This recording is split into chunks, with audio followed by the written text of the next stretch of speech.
Firenze, un sogno ad occhi aperti, immergiti nell'anima della Toscana e lasciati incantare dalla magia di una città che ha ispirato artisti e poeti per secoli. E se ti va, seguimi, passeggiamo lungo l'Arno, un fiume che scorre lento tra palazzi storici e ponti medievali, e respiriamo l'atmosfera unica di Firenze. Sei pronto?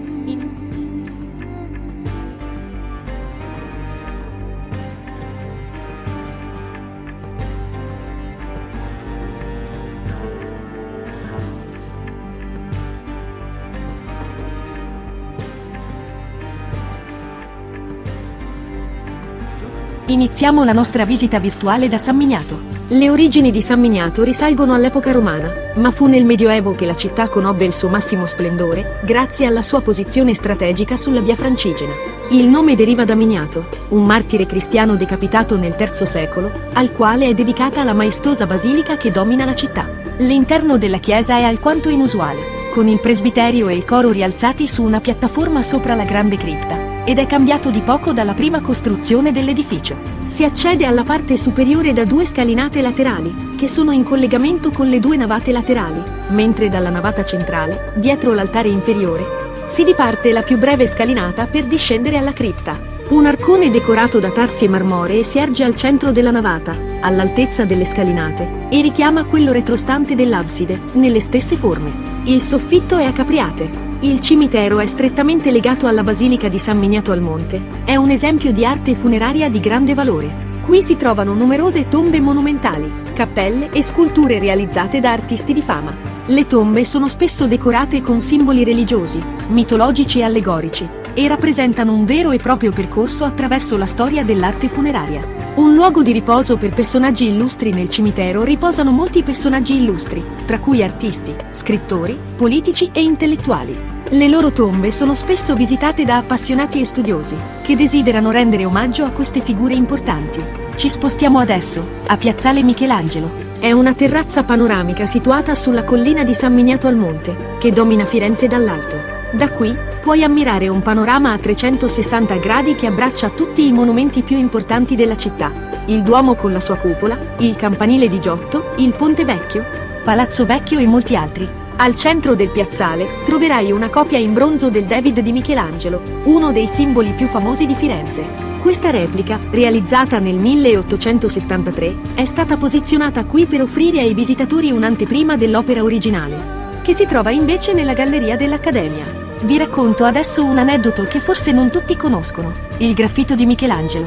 Si dice che Michelangelo, mentre lavorava al David, abbia lasciato un graffito sulla coscia della statua. Goditi per un po' il panorama e dopo inizia a scendendo giù verso la città.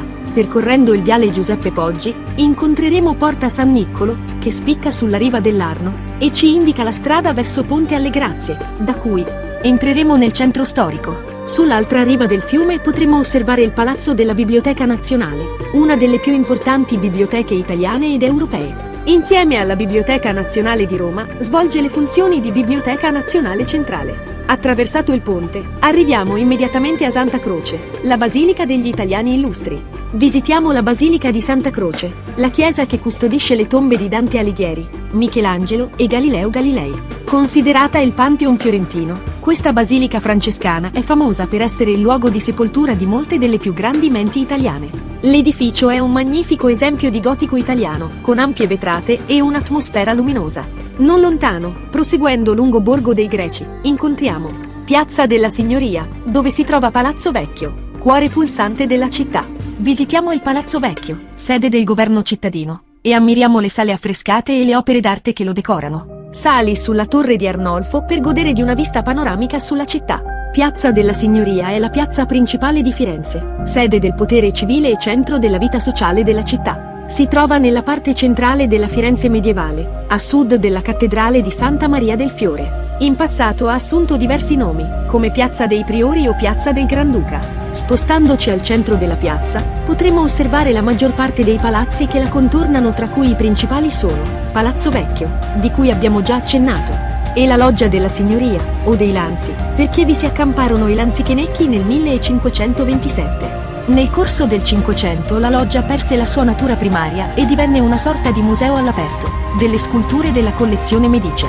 Le statue che adornano Piazza della Signoria non sono solo un complesso decorativo di grandissimo livello, ma anche una collezione allegorica laica, unica al mondo nel suo genere, e che avrebbe dovuto ispirare i governanti della città che si recavano a Palazzo Vecchio. Noteremo la fontana del Nettuno, il David di Michelangelo, il Perseo che alza la testa della Medusa, Ercole e Caco, e la statua equestre di Cosimo I. Altri esempi li potrete osservare all'interno del Palazzo della Signoria.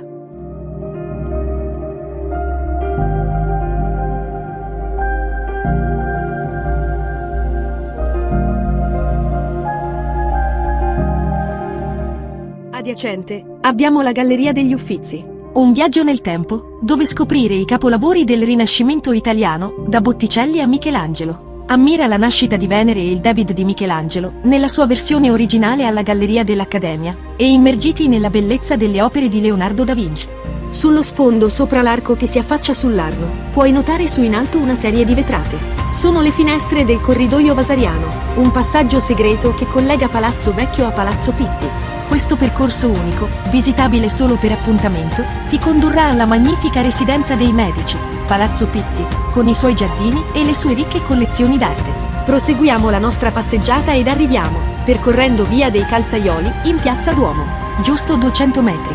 Nel mezzo del vostro percorso, incrociando via del Corso, sulla sinistra date un sguardo anche a Piazza della Repubblica. È il risultato più conosciuto dell'epoca del Risanamento, quando fu ridefinita l'urbanistica della città in seguito all'insediamento della capitale del Regno d'Italia a Firenze, dal 1865 al 1871. Eccoci arrivati a Piazza del Duomo. Il Duomo, Santa Maria del Fiore, un capolavoro del Rinascimento. Puoi ammirare la cupola del Brunelleschi, un'opera ingegneristica senza eguali. E sali in cima al campanile di Giotto per godere di una vista mozzafiato sulla città. Entra nel battistero e lasciati affascinare dalle sue porte bronze, vere e proprie opere d'arte. Ancora una storia particolare che molti non sanno o non notano: un orologio al contrario. Sulla facciata del Duomo troverai un orologio che segna le ore in senso antiorario. Un dettaglio curioso che ha scatenato molte interpretazioni.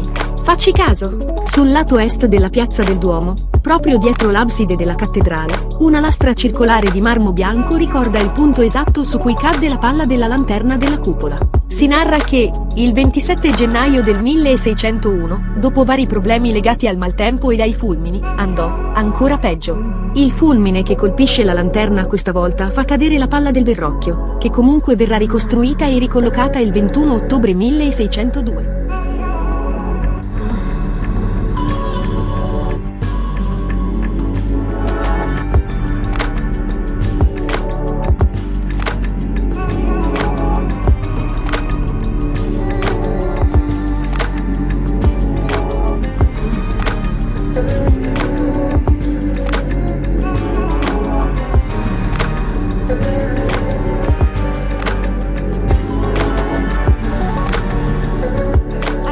Proseguiamo verso via Ginori in San Lorenzo, per visitare la basilica omonima. La basilica di San Lorenzo è uno dei principali luoghi di culto cattolici di Firenze, situata nell'omonima piazza. È una delle chiese che si contendono il titolo di più antica della città, ed ha la dignità di basilica minore.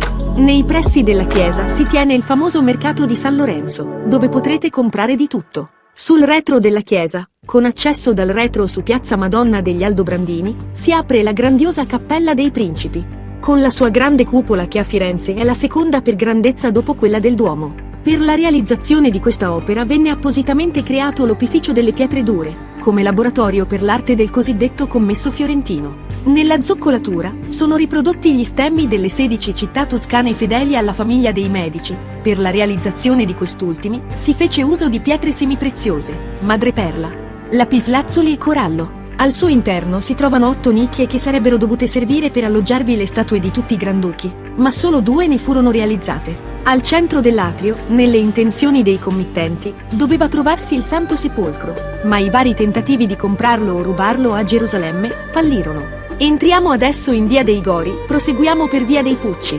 praticamente la stessa via, dove poi, svoltando a sinistra, in via dei Servi arriveremo alla Basilica della Santissima Annunziata. La Basilica è uno dei principali santuari mariani di Firenze e un vero e proprio gioiello artistico e religioso.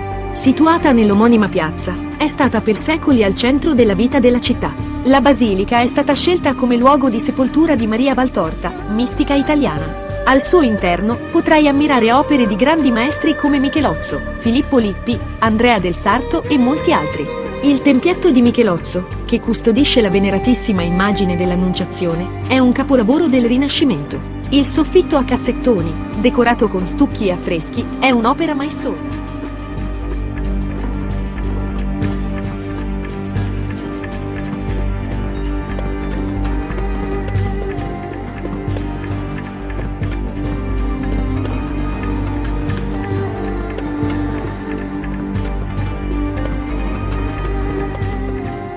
Il nostro tour prosegue in direzione della Basilica di Santa Maria Novella. La Basilica di Santa Maria Novella è una delle più importanti chiese di Firenze e sorge sull'omonima piazza.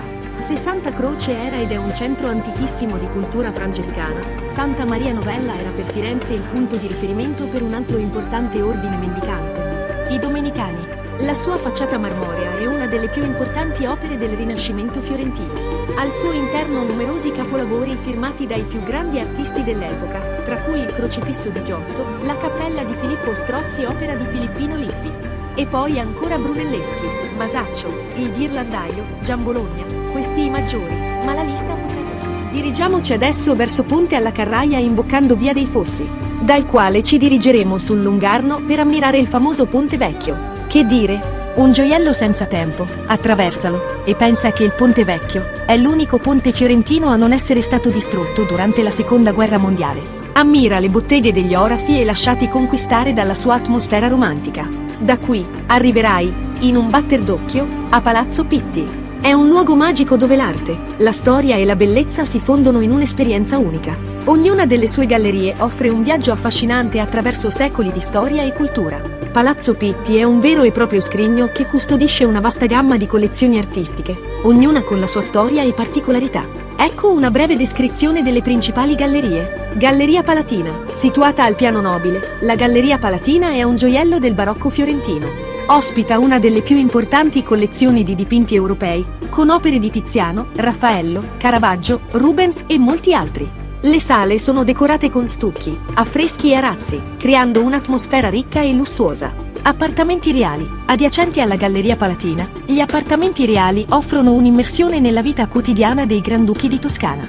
Qui potrai ammirare le sale private, le camere da letto e gli studi, decorati con mobili, porcellane e oggetti d'arte di grande valore. Galleria d'arte moderna, situata al secondo piano, la Galleria d'arte moderna ospita una vasta collezione di opere d'arte del XIX e XX secolo. Potrai ammirare dipinti, sculture e installazioni di artisti italiani e internazionali, tra cui macchiaioli, divisionisti e futuristi. Museo degli Argenti. Al piano terra, il Museo degli Argenti custodisce una ricca collezione di oggetti preziosi, tra cui sculture in argento, orologeria, cammei e gioielli.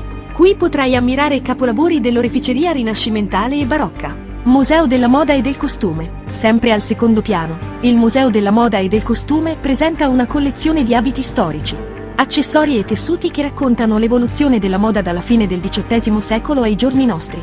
Alle sue spalle, uscito dal palazzo, potrai ammirare il Giardino di Boboli. Rilassati in un'oasi verde alle spalle di Palazzo Pitti, passeggia tra fontane, sculture e grotte, e ammira la bellezza della natura. Sebbene non sia una galleria, il Giardino di Boboli è un vero e proprio museo a cielo aperto, strettamente legato a Palazzo Pitti. Progettato come giardino all'italiana, è decorato con fontane, grotte, sculture e edifici architettonici, offrendo un'oasi di pace e bellezza. Se ti rimane un poco di tempo puoi farti una passeggiata fino su al Forte Belvedere, dove sarai ripagato da una intera vista mozzafiato sulla città, per poi scendere lungo le stradine che costeggiano le antiche mura di Cinta, o meglio quello che rimane. Spero che il mio tour ti sia piaciuto e non dimenticare un like, e se vuoi, lascia un commento per aiutare il canale con l'algoritmo. Grazie.